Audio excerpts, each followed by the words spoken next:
I'm Dr. Sharon Schutz with Wow Women, and this is Queen Esther, who did such amazing things for her people so long ago. We want to talk a little bit about what you did, what you went through, and who you are. And I just want to welcome you to Wow Women. Thank you. It's nice to be here. Amen. First, I want to ask, who is Queen Esther? Tell us about Queen Esther. Queen Esther is a Jewish girl. My family was lost, and my cousin Mordecai took me in, adopted me as his own. He was quite a bit older than me, so he was very much like a father figure, and raised me as his own daughter up in the way of the Jewish people. Awesome. Yeah. Well, you're very fortunate and very blessed to have somebody that could. Today we don't have, we have the state steps in and whatever, but back then it wasn't that way. No, it wasn't. I was very fortunate and thankful. I mean, so many, like you said, so many people, especially now, but even back then, didn't have anywhere to go. So you just, if your family died, you either became a slave or you kind of just fell to the wayside. Yeah. And I was fortunate to have Mordecai who took me in. That's the way it is, or was with widows back then also. I mean, Yes. You had to have family. And that's why you wanted a lot of sons, because they, one or the other is going to help take care of mom. Yeah. And, but it's good that you had Mordecai. And it sounds like he was a very loving man. And very much so. I love Mordecai very much, and I'm just thankful. Tell us about the day that they came. I know Queen Vashti would not go before the king to be shown off like a trophy, and I understand that. I do, but back then that wasn't something you could get by with. It wasn't. But tell us about the day they came and took you and the other women, and what happened and how it all came about, and how Mordecai tried to hide you and protect you. It was scary. Of course, I didn't want to go. I didn't want to be part of that. I hid. I did exactly what he told me to do.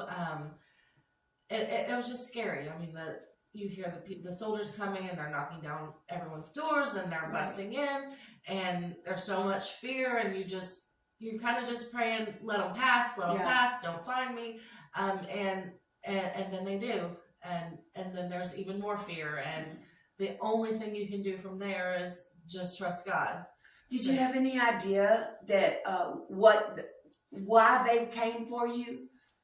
I mean, did you understand that they were looking for a wife for the king and all that? I did. I did understand that obviously Queen Vashti had to be replaced. I did not know until I got into the situation what all it entailed as far as finding a wife. Right. It's not how it is today, where you kind of just go out and you meet people and find a wife, and that's the one. There's a big process. Right. Big process to even be introduced to the wife as the possible queen.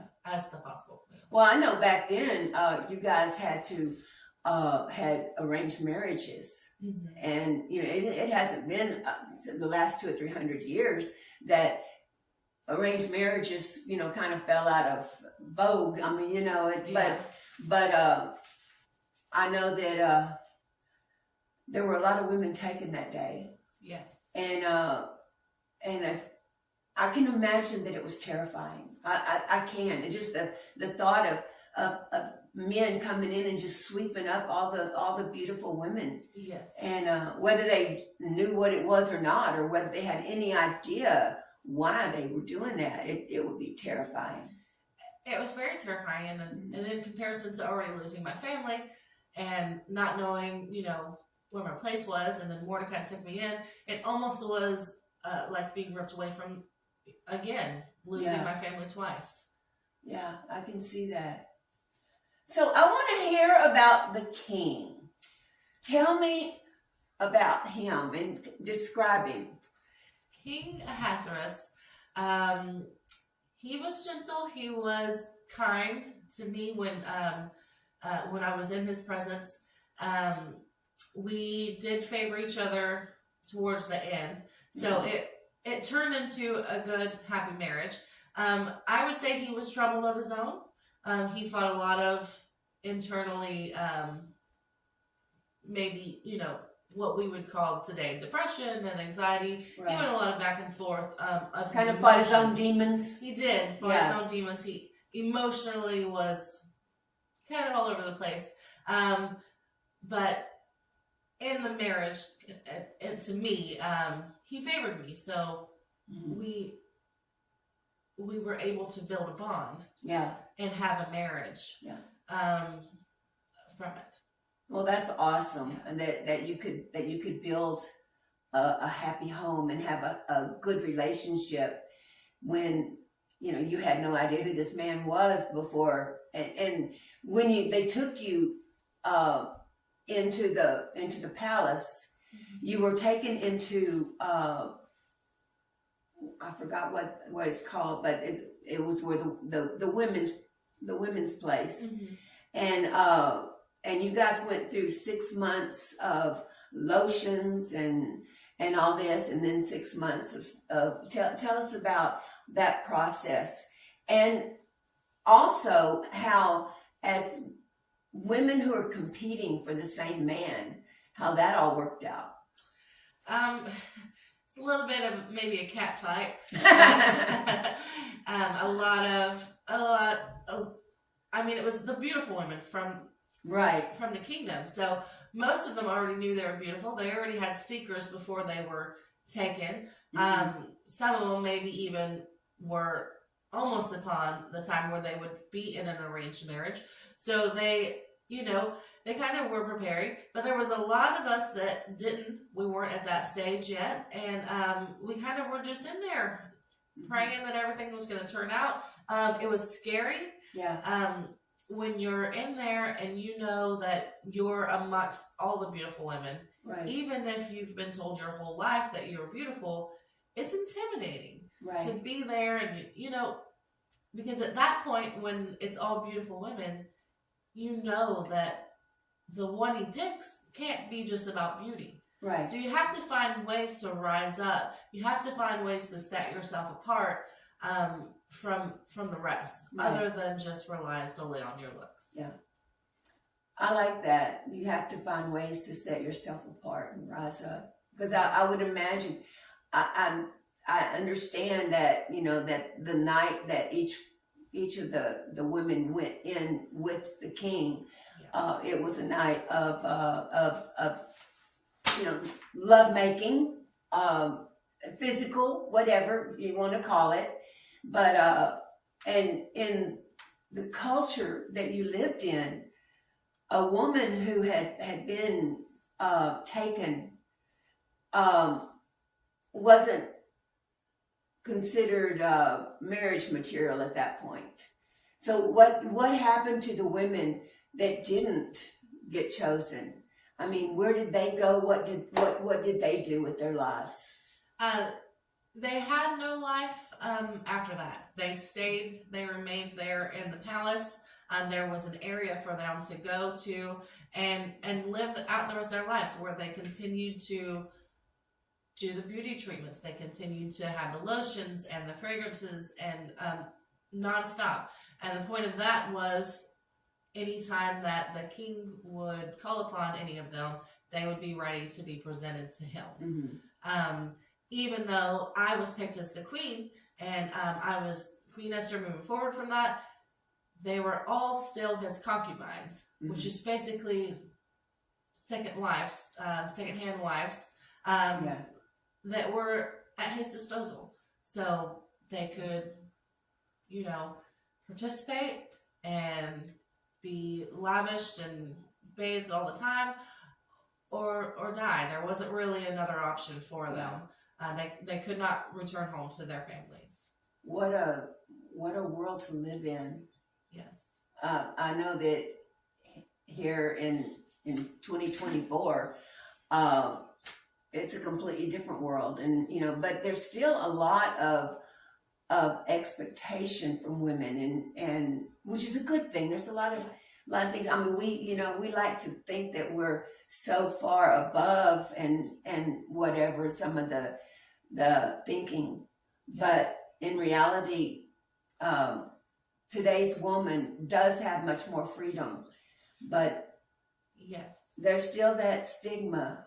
There's still stigma around certain things. yes. Mordecai sent you a message kind of out of the blue. I mean, he, you guys talked through a messenger. Tell me about all of that and what it was about, and how he got your attention. Okay. From the beginning, Mordecai told me to conceal my identity. So don't tell anyone that I was a Jew. Why is that? It was a very dangerous time for Jews in that time. I didn't question it in the moment because Mordecai had never led me astray.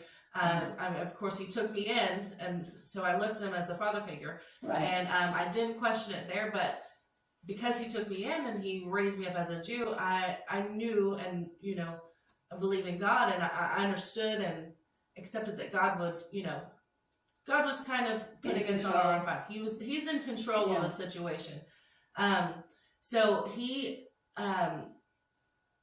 once I got in, for a short time, he was able to come and be in the courtyard, and he kind of just looked upon us and checked with all the servants, checked with any caregivers that were there, just checking on me, and we had little messages back and forth, just updates, what's going on outside, what's going on inside. Right.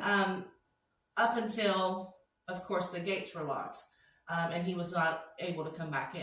Right.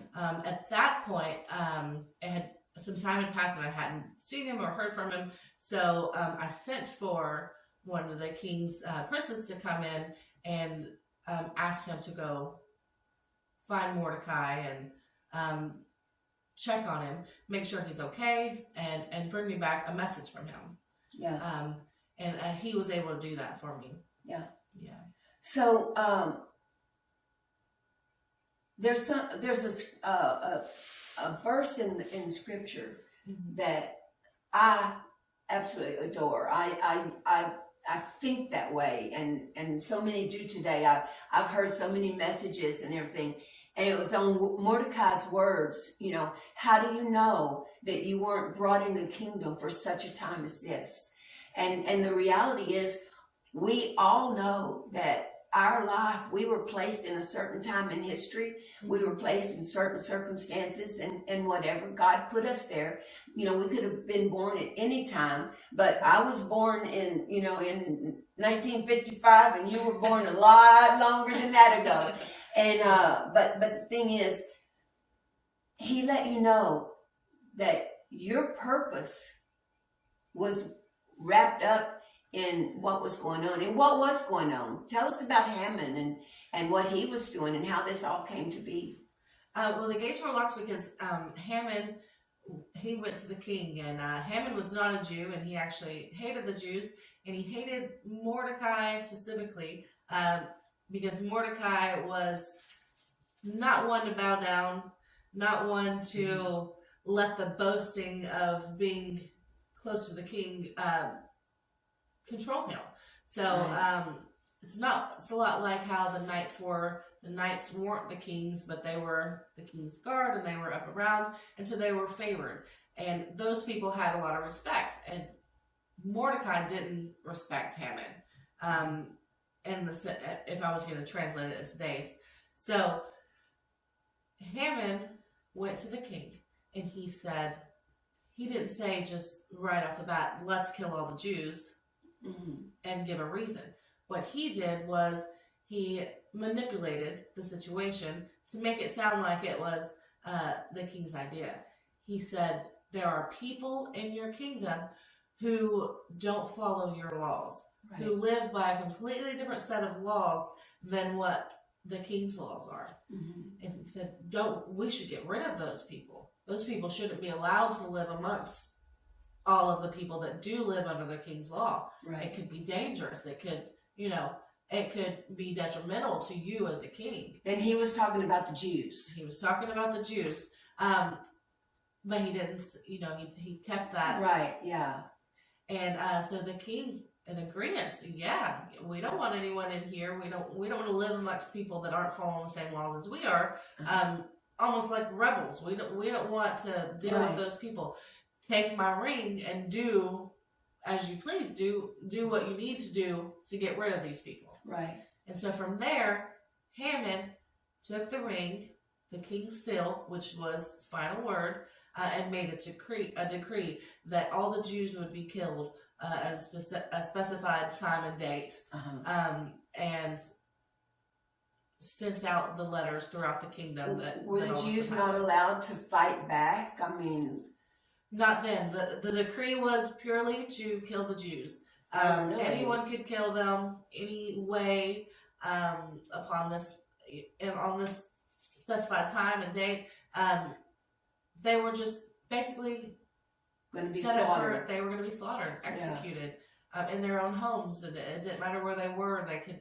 They were a Jew. They would be killed. Wow, that's scary. Yes. Anybody can have that kind of power. Yes. And frankly, I don't know. I think I would probably fight back, but I'm hard-headed. Yeah. But anyway, so Mordecai sent you the message that you needed to go before the king. Yes. And you sent a message back. What? I told him that I would do it. That I would do it even if it meant that I would die from it. Back then you didn't approach, even as the queen, you were not allowed to approach the king without him calling on you. Right. Mordecai's message of telling me that this is my time, this is my place. I mean, I don't know, we just trust in God, and this is my time. This is what I have to do. And I didn't really have a choice, because whether or not the king killed me beforehand or I waited till the day, I was still a Jew. So I was still on the docket, right, to die.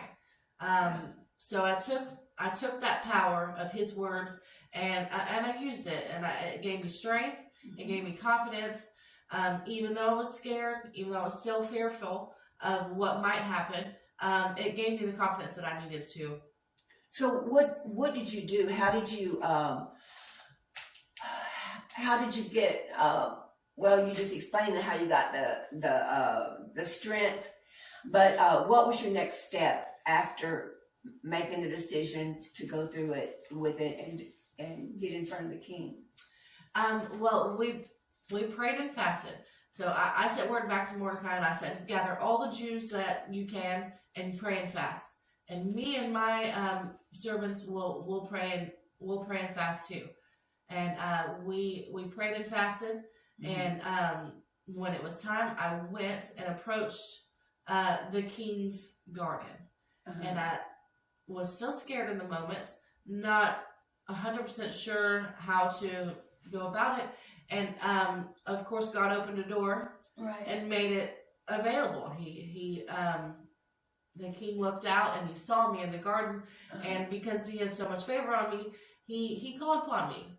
So I put myself in a situation that I wasn't supposed to be in. I wasn't supposed to be in his garden. I wasn't supposed to approach him without being called on. But I had prayed and fasted, and I just followed. Well, at that point, though, I understand that you were not seeing the king. You hadn't seen him in some time. And he was going through a lot of stress, a lot of his own battles. And so when you went before him, I can see that it would be frightening, because at that point, you didn't know if he loved you or not. Yes. And a lot of the waiting in the women, even as the queen, when you're just waiting to be called upon, that is how it feels. You're not even sure if he still loves you. You don't know if he's not calling upon other women. You don't know, you kind of lose connection for a little while. Yeah. And it's scary, and you think, well, he's found someone more beautiful because he has a palace full of beautiful women at his disposal. And so on top of being scared of dying, there's also that lack of communication in the marriage that was scary and daunting in the moment. So you went before him, and what did you say? What did you do? What happened? He asked me what I wanted, and I told him that I wanted to host a feast, a dinner for him. Him and I also invited Hammond to come to the feast. And I did do that on purpose, because my request ultimately, I would need Hammond to be present for my request to go through. Right. So he was pretty excited. I would say. Hammond was very happy. He was pleased that the queen would invite him. That kind of made him think that he was so favored by the king that even the queen would invite him to the feast. And also, the king, he was happy about it too. I didn't ask for a lot. Of course, I had never approached him before without being called upon. So he was intrigued. He was intrigued that I wanted to have dinner and had a favor to ask. And so he just, along with his troubles, just took that and went into his chambers and waited upon the time of the feast. Okay, and so you had the first meal. Yes. And then you had one the next day. It was, I know you had two dinners. So why 2 dinners? Why didn't you just do it all in one and, take Hammond down and get rid of him? Most of my story revolves around God's timing. And we had prayed and fasted, and when you pray and fast and you have that connection from directly after praying and fasting, you kind of have an ear for that God's voice. And I would say in the moment, God said, not yet. And so that was my cue to schedule another time. Without going through the whole hassle of not being called upon, not, having to wait until the right time. So I just took that as a good sign. And it did work out, because what happened upon the first dinner, Hammond went to his family and friends and boasted. I was so proud, very proud to be asked to come. He's so highly favored by the king. And while he was out boasting, he saw Mordecai at the gate, who he hated. And it just brought him anger. And he was empowered from all the boasting and empowered from feeling like he was favored, that he took that anger out on Mordecai and went to the king to approach the king about just go ahead and killing Mordecai. Going ahead and doing away with him. What Hammond didn't know is the king also left that dinner and went to his chambers and was troubled again, as always. I'm sure he was a little bit anxious to hear what my favor would be. He was still dealing with all of his emotions and his demons that he was already dealing with. And so he asked his servants to go and bring a scroll to read to him, maybe help him sleep. And as they were reading to him, it just so happened to be the scroll that Mordecai saved his life. He had overheard some... I tell you what, God sure has a way of working things out, doesn't he? He sure does. And all of this, this could not have been done by, a person. There's no way that all the timing of this could have been even planned. Yeah. So you know it's a God thing. And when you see it unfolding, especially in real time, you feel the presence of God. Right. And you just know things are happening the way they're supposed to. So Haman is approaching the king while he's being read to. And he stops the story and he says, What did I do for this man that saved my life? What did I do for him? Well, nothing was done. Nothing was done for him. Who is this man? And so he says, it's Mordecai. And so he says, who's in the courtyard? Right about the time, Haman is coming into the courtyard to ask him to kill Mordecai. He gets brought in, and again, Haman is still, proud and boasting. So the king says, what would the king do to boast someone who is highly favored in him? What would I do? What would that look like? And so Haman says, you can give him all the riches, give him your ring, the seal of the king, send out letters to all the lands and let them know that he's highly favored. And Haman did all this thinking that it was him who the king was talking about. And so of course, you kind of want to, you're asking me what all you should do for me. And that's how he took it. Right. So it played out in a way that the king agreed with. And he said, yes, let's do that. Yeah. Go get Mordecai and boast upon him all of this that you've suggested. Oh, I can imagine the feeling Haman went through. Yes, so from there, Haman left, and he, of course, did what the king had said. Right, He yeah. got Mordecai and took him around to all the lands. He lavished him in jewels and gold, and made it known that he was highly favored in the king's eyes. And of course, Haman was boiling hot. Sure.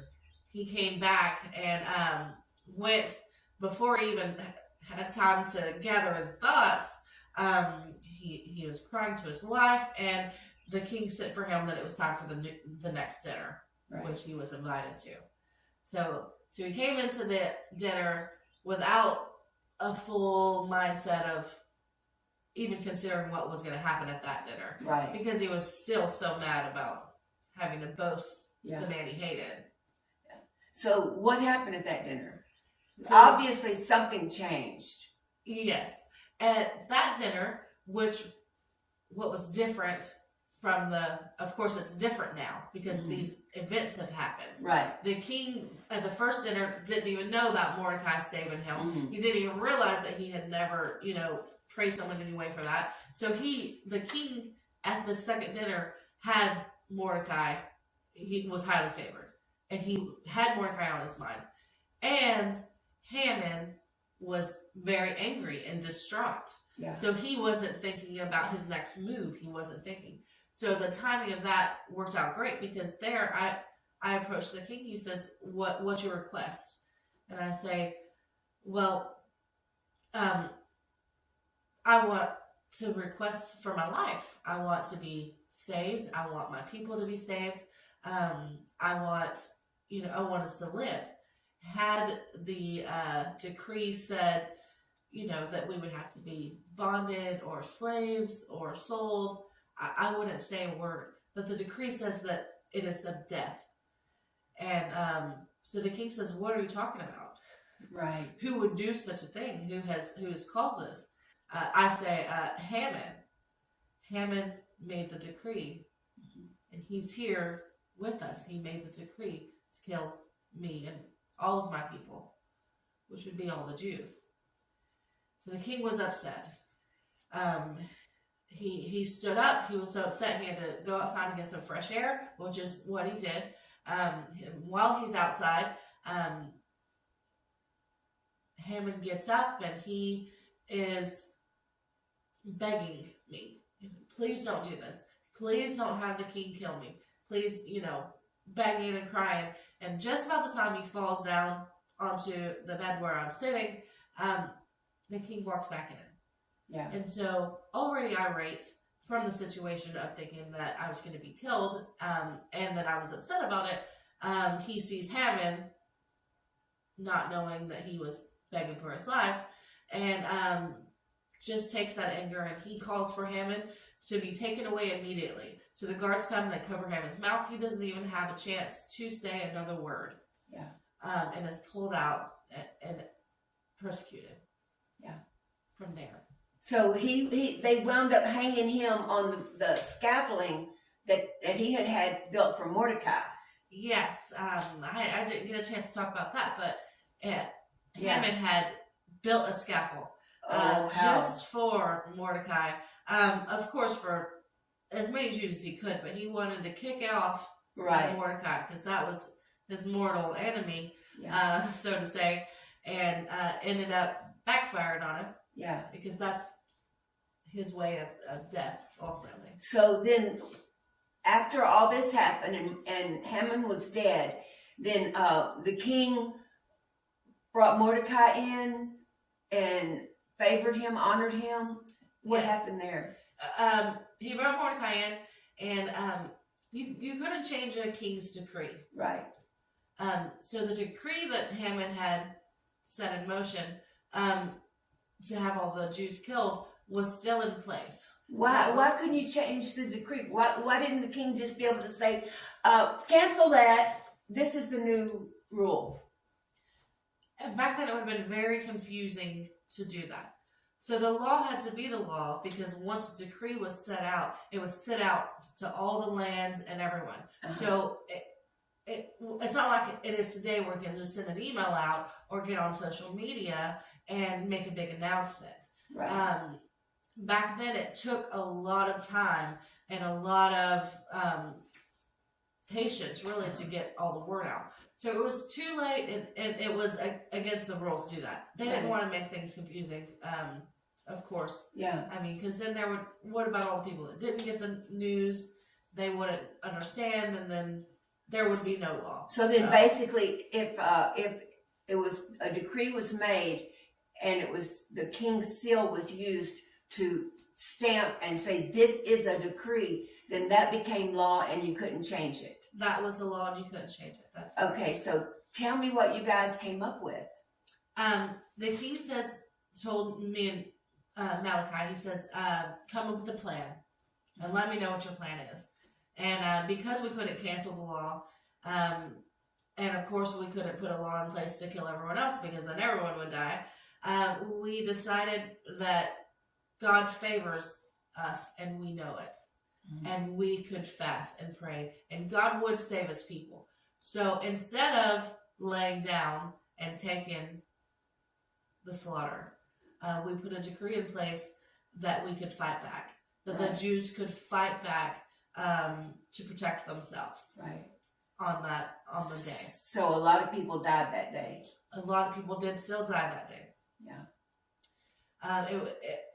It's an awful thing mm-hmm. to think that a whole nation of people would be executed purely on someone's emotions. Yeah. Especially hate and anger. Hate and anger. It's awful. But as a Jew and you grow up and you're kind of waiting for the Messiah and you have all the God's plans in motion and you pray and you have that connection, it's really a powerful thing. Yeah. Even in the mix of chaos and danger and fear, to see God's work. See a loving God who takes care of his people. Yes. That's awesome. I do want to talk about one more thing before we finish this up. Okay. And that is the Feast of Purim. Purim. P-U-R-I-M. And, one of the things that's got us doing these interviews and interviewing people like you who were there, who experienced it, who has written about it in the very Word of God, is to see how women have affected their world for God, even as far back as Eve, as far back as different ones in the Bible, and all through history, women have had to overcome cultural norms, cultural bondage. and you did, and so you, Yeah. because of all this, and you created the Feast of Purim, and I just, tell me a little bit about it. I looked it up, and I'll read it. It says a Feast of Lots. It's a biblical Jewish festival known for extravagant costumes, the exchange of gift baskets, performances, and a feast. This joyous celebration commemorates how ancient Jews were spared from massacre during the Persian Empire.